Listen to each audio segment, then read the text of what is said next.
स्वागत है एक बार फिर आपका साफ बात सैयद के साथ में। मैं हूं आपके साथ सैयद हुसैन। जी हां, जो हमारा आज का मुद्दा है वो ये है कि जान जरूरी या चुनाव। ये सवाल बड़ा है जो तमाम जनता जानने की कोशिश कर रही है। एक बार फिर हम जोड़ने की कोशिश करेंगे संतोष जी को, साथ ही साथ जो जेडीयू की तरफ से अपना पक्ष रखने के लिए हमारे साथ होंगे वो होंगे आसिफ इमाम, और एक वरिष्ठ पत्रकार के तौर पर फैसल रहमानी भी गैर से जुड़ेंगे।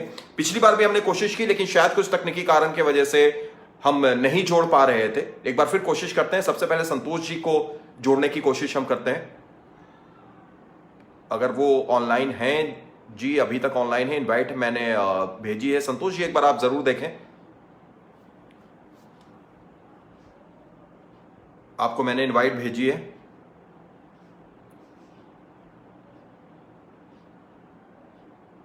और साथ ही साथ फैसल रहमानी साहब आपको भी मैंने भेजी है। आसिफ इमाम साहब आप भी ऑनलाइन लगातार दिख रहे हैं, आपको भी मैंने इनवाइट भेजी है। एक बार फिर से आप जरूर चेक करें। मुझे यहां पर कैमरे का ऑप्शन आप लोगों का नहीं आ रहा है, ना ही संतोष जी आपका आ रहा है और ना ही फैसल रहमानी जी, आसिफ इमाम साहब आपका आ रहा है। एक बार आप प्लीज चेक करने की कोशिश करें कि क्या आपको दिख रहा है, क्या ये रिक्वेस्ट आई है मेरे तरफ से आप लोगों के पास। कृपया देखने की कोशिश करें। तो एक बार फिर से आपको बता दें कि ये हमने शुरुआत की है साफ बात सैयद के साथ में, और आज हमारे साथ जुड़ने की हम लगातार कोशिश कर रहे हैं संतोष मेहता, जो आरजेडी के वरिष्ठ नेता हैं, साथ ही साथ पूर्व डिप्टी मेयर हैं। उन्हें हम जोड़ना चाह रहे हैं। इनवाइट हमने उनको भेजी है, जैसा ही वो एक्सेप्ट करते हैं हमारे शो का वो हिस्सा होंगे। साथ ही साथ जेडीयू की तरफ से अपना पक्ष रखने के लिए आसिफ इमाम साहब भी हमारे साथ होंगे, और गया से वरिष्ठ पत्रकार के तौर पर फैसल रहमानी साहब होंगे। तो फैसल रहमानी साहब को हमने रिक्वेस्ट भेजी है और उनका कैमरा भी शायद दिख रहा है।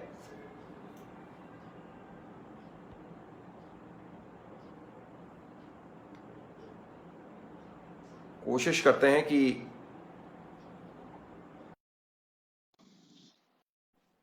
आसिफ भाई, आपको भी मैंने रिक्वेस्ट भेजी है जनाब, आप एक बार चेक कर लें, और नहीं हो तो आप खुद से रिक्वेस्ट भेज सकते हैं। फिलहाल हमारे साथ गया से वरिष्ठ पत्रकार फैसल रहमानी साहब जुड़ गए हैं। बहुत बहुत स्वागत है फैसल रहमानी साहब, अस्सलाम वालेकुम। बहुत बहुत शुक्रिया। वालेकुम सलाम। बहुत बहुत शुक्रिया इरशाद साहब, कैसे हैं? जी जी, सब दुआ। और अभी जो दौर चल रहा है उसमें बस हम लोगों को साथ में रहना है, बेहतर रहना है, ख्याल रखना है, बिल्कुल। यही एक दौर है। कुछ तकनीकी वजह से अभी तक हमारे साथ संपर्क नहीं हो पा रहा है संतोष मेहता जी का। संतोष मेहता जी, अगर आप सुन रहे हैं तो फिर आपको मैं बोलूंगा कि आप भी अपने तरफ से एक रिक्वेस्ट भेज सकते हैं। जैसे इस वक्त फैसल रहमानी साहब ने अपने एंड से रिक्वेस्ट भेजी थी, मैंने उसको एक्सेप्ट करके आगे बढ़ाया। तो कृपया आप भी उस चीज को करें ताकि हम इस चर्चा की शुरुआत कर सकें, आगे बढ़ सकें। उम्मीद करेंगे कि आप जुड़ेंगे हमारे साथ। और आसिफ भाई, आपको भी मैं यही कह रहा हूं कि आप भी हमारे साथ जुड़िए इसी तरीके से, जैसे अभी फैसल रहमानी साहब ने अपनी बात रखी और जुड़े वो। तो चलिए, जब जैसा ही जोड़ते हैं उनसे हम अपना जो ये चर्चा है उसे आगे बढ़ाएंगे। फैसल रहमानी साहब, पहले आप बताइए गया की क्या स्थिति है, क्योंकि आंकड़े लगातार बढ़ते जा रहे हैं और एक डर लोगों में अब बनता जा रहा है। हालांकि ये डर जरूरी भी है, तब शायद डर के वजह से ही लोग अपने आप को लॉकडाउन करेंगे, सुरक्षित रहेंगे। क्या है गया की स्थिति? सैयद, यहाँ पर जो हालात हैं वो बहुत बेहतर नहीं है। जबकि जैसा कि पहला लॉकडाउन हुआ था तो उस जी वक्त में लोगों के दिल में कुछ डर था, कुछ लोगों ने एहतियात बरता। लेकिन अब जैसे जैसे वक्त और भयावह होता जा रहा है, जी लोगों के अंदर से डर खत्म होता जा रहा है। लोग सड़कों पर आम दिनों की तरह निकलने लगे हैं। हालांकि गया डीएम ने इस वक्त ऐलान कर दिया है कि हर संडे को पूर्णतः लॉकडाउन रहेगा, पूरी तरह से लॉकडाउन रहेगा, दुकानें बंद रहेंगी, सब कुछ है। लेकिन इसके बावजूद सड़कों पर गाड़ियां आम दिन की तरह दिख रही है। खास खास इलाके में तो कुछ लोग ज्यादा ही हो रहे हैं। लेकिन अब जी देखिए, लोगों को समझना होगा। हमेशा प्रशासन या पुलिस के बल पर अगर हम लोग अपनी बातें रहेंगे या उन पर डिपेंडेंट रहेंगे तो बड़ा मुश्किल हो जाएगा ये। जी। बिल्कुल सही कहा आपने फैसल भाई कि बहुत ज्यादा दिक्कत हो जाएगी और डिपेंड हम कितना करेंगे। और इस बीच हमारे साथ जी। आसिफ इमाम साहब का एक आया है कि मेरी आवाज जा रही है क्या? बिल्कुल आसिफ भाई, मैं आपको फिर से बोलूंगा कि आप रिक्वेस्ट मैंने आपको ऑलरेडी भेज रखा है, सेंट दिखा रहा है, लेकिन उसके बावजूद ऐसा लगता है कि ना आपके पास और ना ही संतोष जी के पास वो पूरे तरीके से पहुंची है। तो कृपया मेरी आप दोनों से गुजारिश है, संतोष जी अगर आप भी सुन रहे हैं और आसिफ आप भी सुन रहे हैं, कि आप अपनी तरफ से रिक्वेस्ट भेजने की कोशिश करें। मैं फिर आपको चर्चा में आगे बढ़ाता हूं, जोड़ता हूं, क्योंकि मेरे पास जो ऑप्शन है, मैंने ऑलरेडी सेंट रिक्वेस्ट में आप दोनों का नाम दिखा रहा है, संतोष जी आपका भी और आसिफ इमाम साहब आपका भी, लेकिन आप जुड़ नहीं पा रहे हैं। तो कृपया एक बार फिर से कोशिश करें खुद से कभी कभी नेट का रिक्वेस्ट भी भेजने की। प्रॉब्लम हो जाता है। जी, कभी कभी नेट का भी प्रॉब्लम रहता है। तो फैसल साहब, जैसा आपने गया का हाल बताया, ये पूरे तरीके से अगर देखा जाए तो वहां के लोग क्या चाहते हैं? क्या ये चुनाव के पक्ष में है कि चुनाव होना चाहिए इस वक्त, जैसी स्थिति बनी हुई है बिहार के अंदर में? ये बड़ा इंपॉर्टेंट क्वेश्चन है सैयद। एक्चुअली है क्या कि यहाँ पर लोगों में पेशोपेश की हालत है। जी राजनीतिक दल अपने तौर पर तैयारियां कर रहे हैं, क्योंकि उन्हें जी ऊपर से अब कहा गया है कि अपनी तैयारी करते रहें। लेकिन जी जहां तक लोगों के दिल में ख्याल है, लोगों के दिल में ये डर बना हुआ है। अभी हो चुका है, कई कई शहरी एक हफ्ते इस टाइप,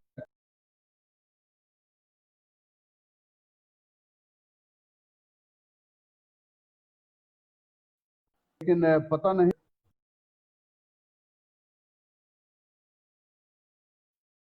लोग नहीं चाहते अभी चुनाव हो इस हालात में।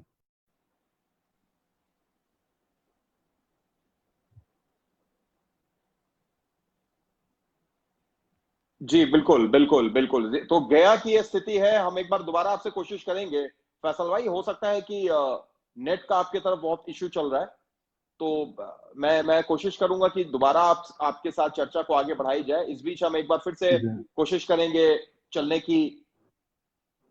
फैज संतोष मेहता साहब के पास।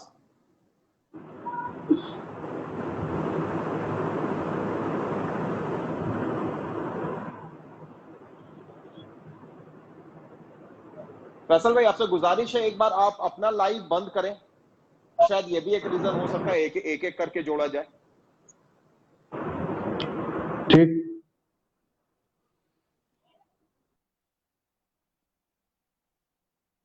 तो मैं एक बार फिर से कोशिश कर रहा हूं संतोष जी को ऐड करने की। हो सकता है कि एक बार में इजाजत नहीं दे पा रहा है फेसबुक के एक से ज्यादा गेस्ट को जोड़ने की, तो गया से अपना पक्ष रखा। जी संतोष जी एक बार फिर से जुड़ गए हैं, स्वागत है संतोष जी आपका। इस वक्त आवाज पहुंच रही है हाँ, हमारी आप तक? धन्यवाद। जी जी। तो ऐसा लगता है कि एक साथ 3 लोगों को फेसबुक जोड़ने की इजाजत दे नहीं रहा है। इसलिए एक एक करके ही फिर हम लोग चर्चा को आगे बढ़ाएंगे। तो पहले हम आपका अच्छा। पक्ष जान लें। गया का जो हाल है वो बताया फैसल रहमानी साहब ने कि वहां की भी स्थिति बहुत ज्यादा खराब है। लॉकडाउन ऑफिशियल तौर पर तो नहीं लगा है, लेकिन कई इलाकों को सील जरूर कर दिया गया है। कमोबेश पूरे बिहार की स्थिति खराब है संतोष जी, आप भी वाकिफ हैं। पटना सिटी में आप रहते हैं, पटना सिटी में हम रहते हैं। पटना सिटी तो बिल्कुल एक ऐसी स्थिति बन गई है कि रोजाना कई ऐसे पॉजिटिव मरीजों की संख्या आ रही है कि दिल डर जाता है। लेकिन इस बीच में वर्चुअल रैली चल रही है, चुनाव की बात चल रही है, समय पर चुनाव कराने की मांग हो रही है। आप क्या चाहते हैं, आपकी क्या राय है इन तमाम चीजों में?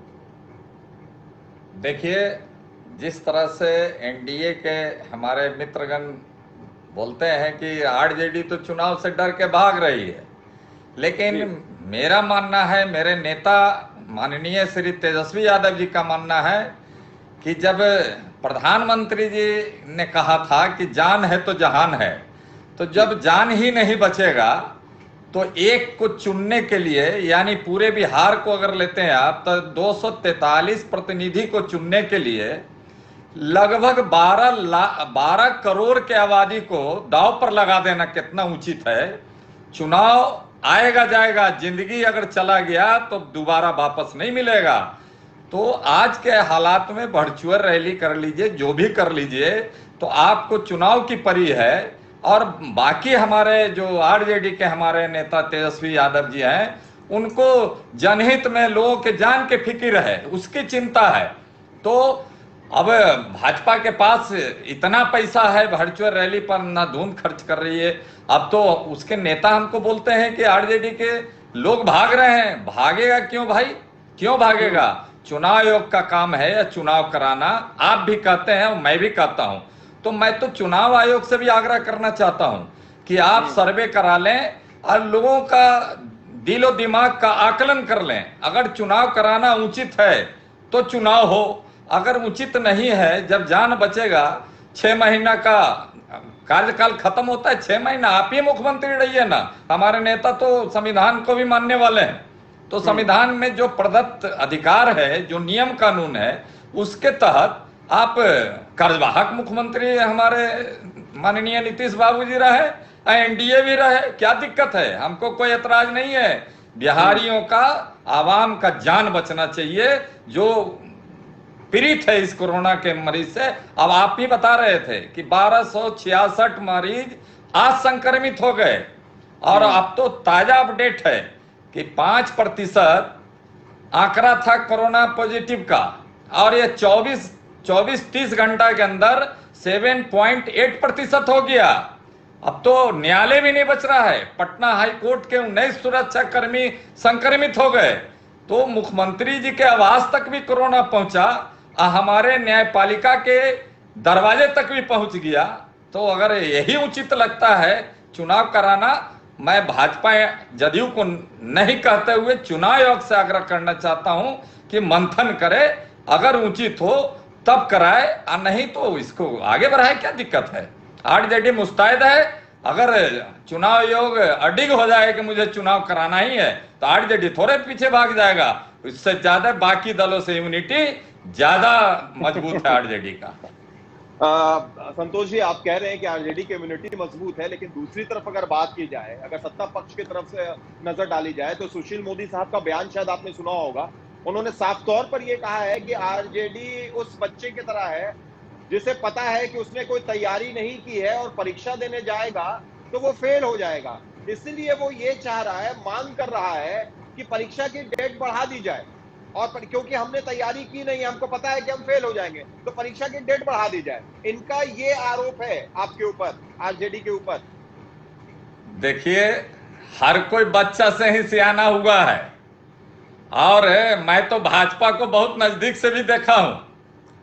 अगर हमारे तो माननीय तेजस्वी यादव जी तो चैलेंज कर दिए कि अगर आपको लड़ना है तो अकेले मैदान में आ जाइए, ये नीतीश बाबू के पीछे पीछे क्यों भाग रहे हैं? अब मैं तो देख रहा हूं, अगर भाजपा के इतिहास के पन्ने को उलट करके देखा जाए तो 50 के नीचे या 50 के लगभग ऊपर आज तक इनका ग्राफ नहीं बढ़ा। और न बिहार में भारतीय जनता पार्टी का कोई नेता बन पाया, सब दिन पिछलग्गू है। तो भाषा तो उनका वही है, लेकिन जब चुनाव का रिजल्ट आता है तो चारों खाने चित हो जाते हैं। यही होने वाला है, यही होने वाला है। मैं आपको बताना चाहता हूं सैयद जी कि जिस तरह से यह कोरोना का महाकाल चल रहा है, महामारी चल रहा है, अभी भाजपा वालों को समझ में नहीं आ रहा है। वहां तो एनडीए के खेमा में अंदर अंदर विधायकों में भी इस बात का रोष है और खतरा महसूस कर रहे हैं, लेकिन बोले कौन? नेता के आगे बोलता कौन है? लेकिन जिस तरह से यह अपनी वर्चुअल तैयारी कर रहे हैं और अंदर अंदर ये भी चाह रहे हैं कई विधायक कि चुनाव ना हो तो अच्छा हो, अब तो कोई नहीं बच रहा है। क्या अमीर, क्या गरीब, क्या जात, क्या प्रजात, क्या धर्म, कोरोना किसी को छोड़ रहा है क्या? और बिहार वासियों के हित में, व्यक्तिगत हित छोड़कर बिहार वासियों के हित में चुनाव कराना उचित नहीं है। यह सभी दल, अब तो एनडीए में एलजेपी भी विरोध कर रहा है, उनका भी मानना है कि चुनाव नहीं होना चाहिए।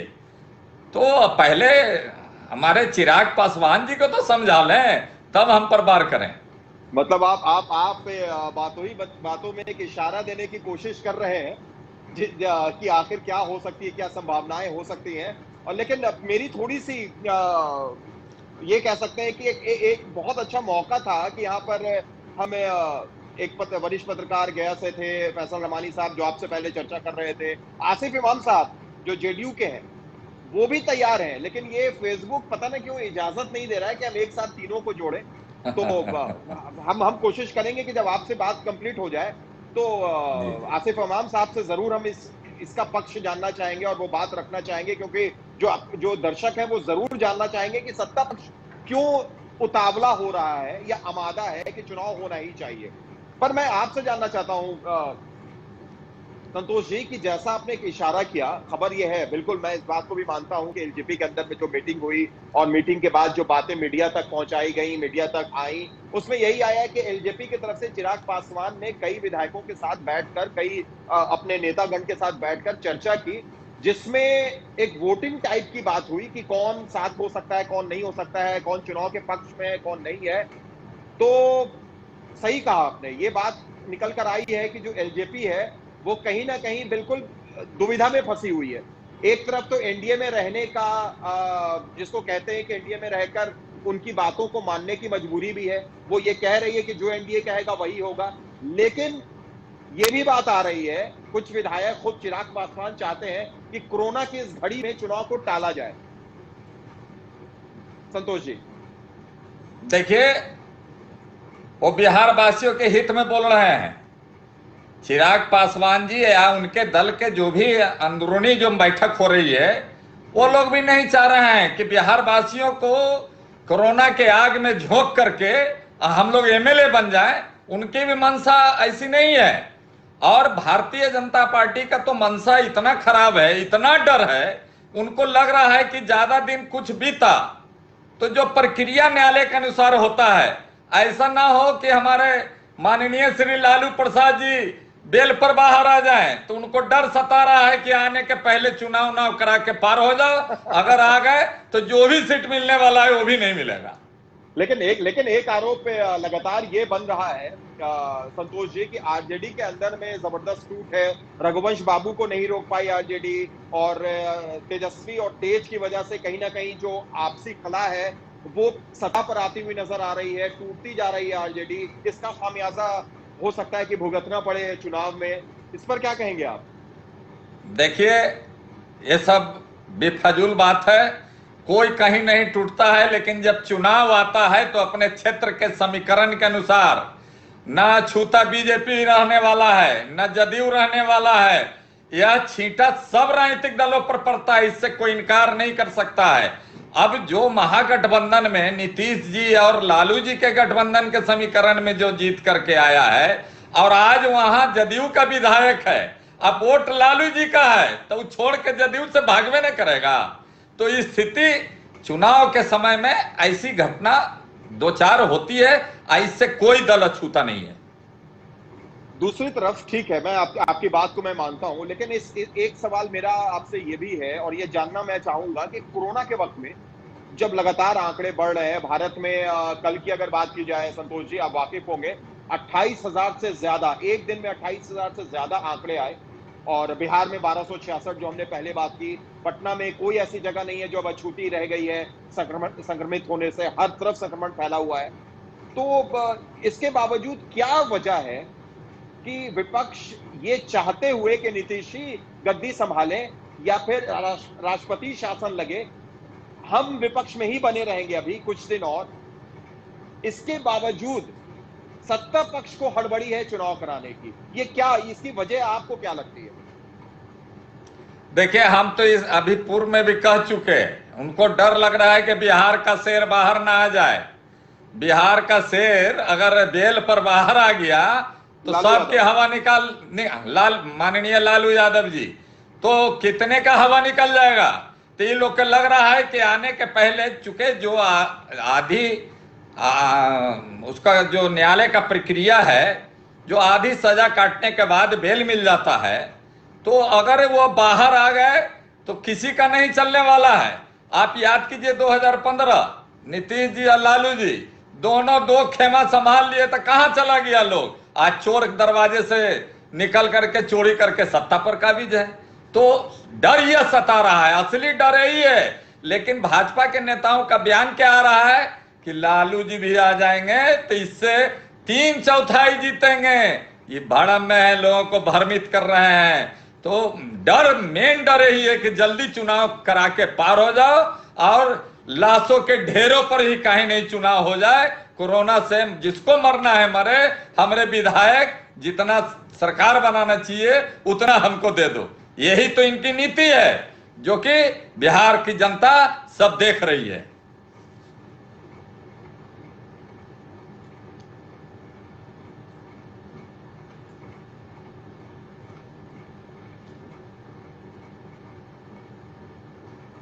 सही है जी।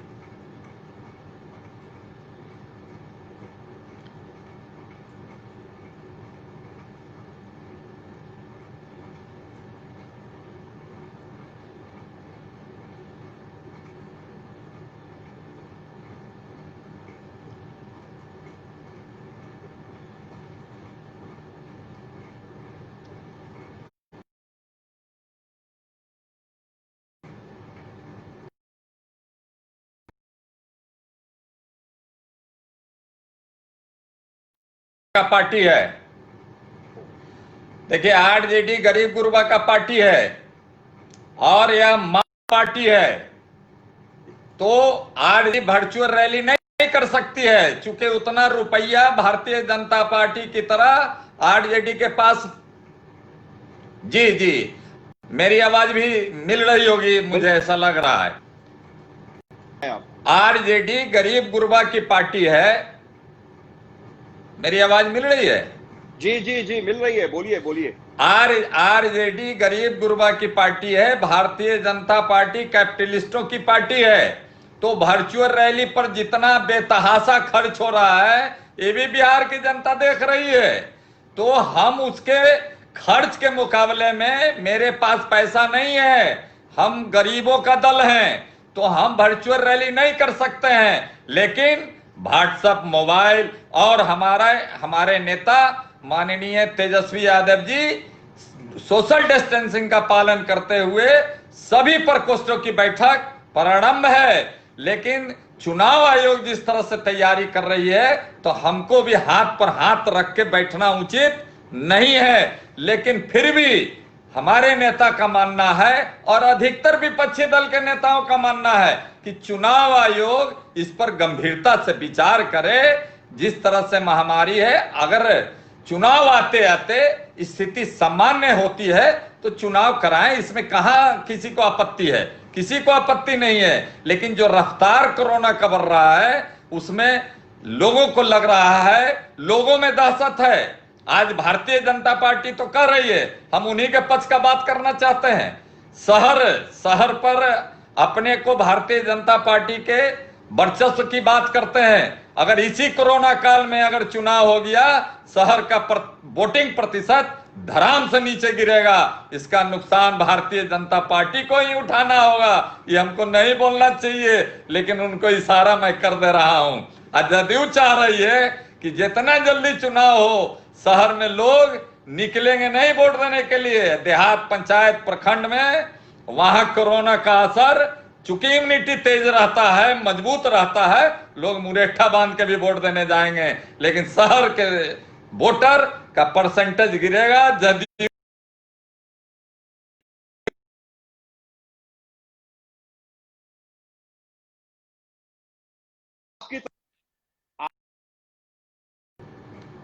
आपकी तरफ से संतोष जी, ना वो 170 एलईडी नजर आई, ना वो वर्चुअल रैली नजर आई, ना ही किसी तरीके का कोई एकदम जनता को लुभाने के लिए और बातचीत करने के लिए आप लोग इंटरनेट और मोबाइल का सहारा भी नहीं ले पा रहे हैं। तो क्या ये जो फर्क है, ये जो एनडीए के और आरजेडी के बीच का जो फर्क है, ये बहुत ज्यादा नहीं हो जाएगा? बिना 170 एलईडी के, वर्चुअल रैली के आप कैसे जनता तक पहुंचेंगे और अपनी बात पहुंचाएंगे इस कोरोना काल में, जहां आप पर्चा इस बार नहीं बांट सकते हैं, आप जा नहीं सकते हैं, आप गांधी मैदान में भीड़ लगाकर रैली नहीं करा सकते हैं, आप दरवाजे दरवाजे इस बार नहीं जा पाएंगे। तो ये जो बड़ा गैप है एनडीए और आरजेडी का, डिजिटल का, ये कैसे आप उसको बांटिएगा और खत्म कीजिएगा?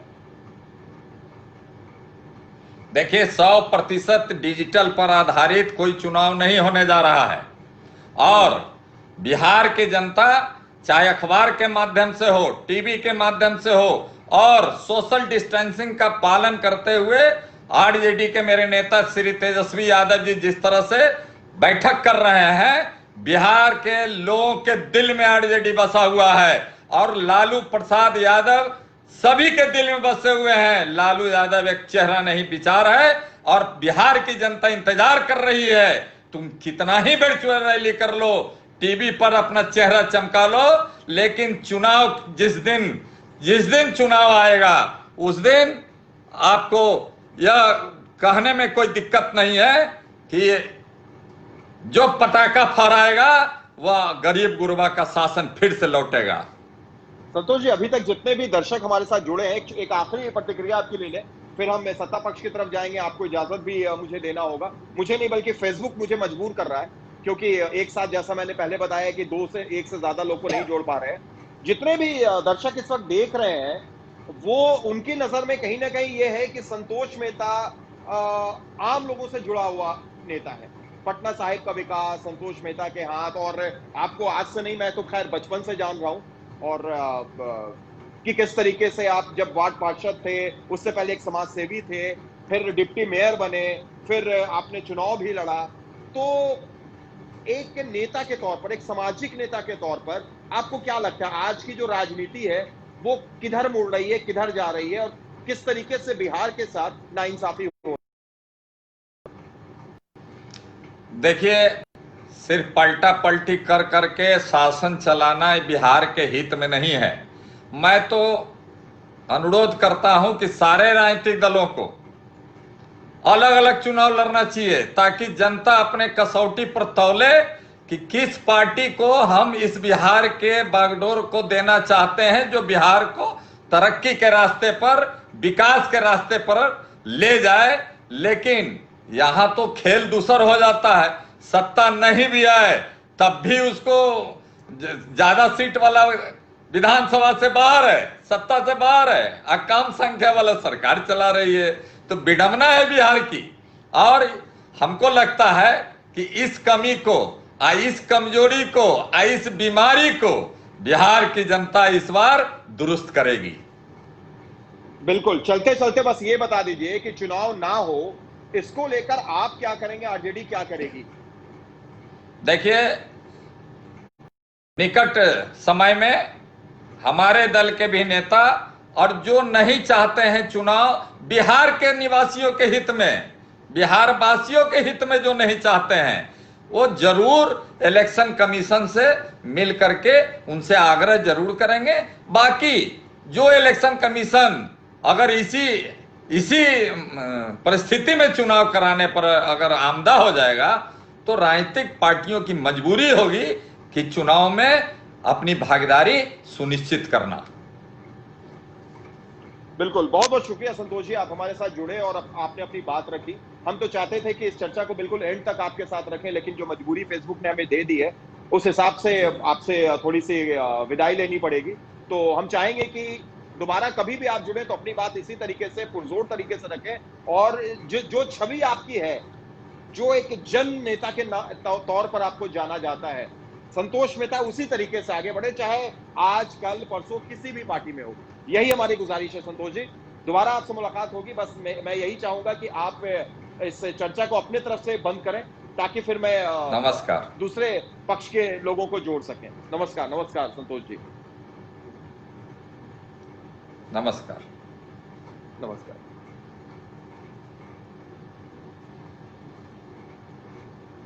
तो संतोष जी हमारे साथ थे, लगातार जुड़े हुए थे, अपनी बात उन्होंने रखी, और अब हम कोशिश करेंगे कि पक्ष के तरफ से भी जोड़ा जाए। आसिफ साहब लगातार शायद इंतजार भी कर रहे हैं। जैसा ही संतोष जी कैंसिल करते हैं और इस चर्चा से आगे बढ़ते हैं, हम आसिफ साहब को भी जोड़ने की कोशिश करेंगे। इंतजार हम कर रहे हैं।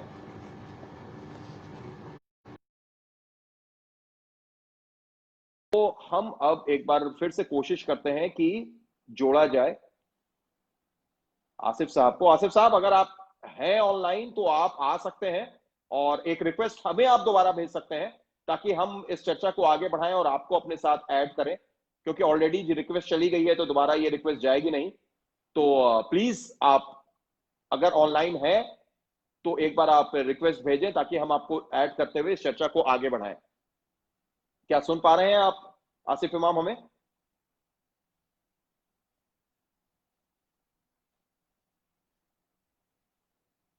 गुजारिश है आसिफ इमाम से कि अगर वो सुन पा रहे हैं, सत्ता पक्ष का भी पक्ष रखना जरूरी है। बहरहाल थोड़ी सी अपडेट दे दी जाए, अगर वो रहेंगे और एक्सेप्ट रिक्वेस्ट आती है तो फिर उनका भी पक्ष हम लेंगे, और नहीं तो इस चर्चा को यहीं पे हम खत्म करेंगे। अपडेट यही है कि जिस तरीके से लगातार अगर बिहार की बात की जाए तो बिहार में एक के बाद एक मरीजों की जो संख्या है वो बढ़ती जा रही है, और आज 1266 यानी जो सबसे बड़ा आंकड़ा है वो भी पार कर गया, वो भी निकल गया। तो आप समझ सकते हैं कि किस तरीके से, किस दिशा में और कहां जा रहे हैं हम लोग। तो उम्मीद यही रहेगी कि जल्द से जल्द ये तमाम जो परेशानी है और चुनाव को लेकर के जो एक ऊहापोह की स्थिति बनी हुई है उस पर से पर्दा हटे। सामने से जरूर चुनाव आयोग इस पर अपनी नजर रखे कि क्या चुनाव होना जरूरी है, होना है तो कैसे होना है, क्योंकि जो लगातार ऑप्शन बढ़ रहा है, जो लगातार मरीजों की संख्या बढ़ रही है, उससे काफी परेशानी बढ़ सकती है। तो चलिए कोशिश हम यही करेंगे। आसिफ इमाम साहब का लगातार मैसेज आ रहा है कि उनके पास ऑप्शन नहीं आ रहा है, एक बार फिर से भेजें। तो ऑलरेडी मैंने भेज रखा है आसिफ साहब, इसलिए दोबारा आपके पास नहीं जा पा रहा है। हमें ऐसा करते हैं, अगर आप ऑनलाइन बने हुए हैं इस वक्त तो इस फेसबुक लाइव को हम यहीं पर रोकते हैं, फिनिश करते हैं, और दोबारा जब हम स्टार्ट करेंगे तो आपसे आपकी राय लेना चाहेंगे। हम इसको फिनिश करके दोबारा हम लाइव आने की कोशिश कर रहे हैं और तब आपसे हम बातचीत करते हैं। धन्यवाद, और आप तमाम दर्शकों का भी धन्यवाद जो आप पे जुड़े और आपने अपनी राय रखी, बात रखी, इस शो को देखा। तो साफ बात सैयद के साथ हमेशा इसी तरीके से, यहां पर कोई बहसबाजी नहीं होगी, किसी तरीके के चिल्लाने की बात नहीं होगी, सिर्फ साफ बात होगी, और वो साफ बात लेकर हम हमेशा इसी तरीके से एक मेहमान के साथ आपके पास जुड़ते रहेंगे।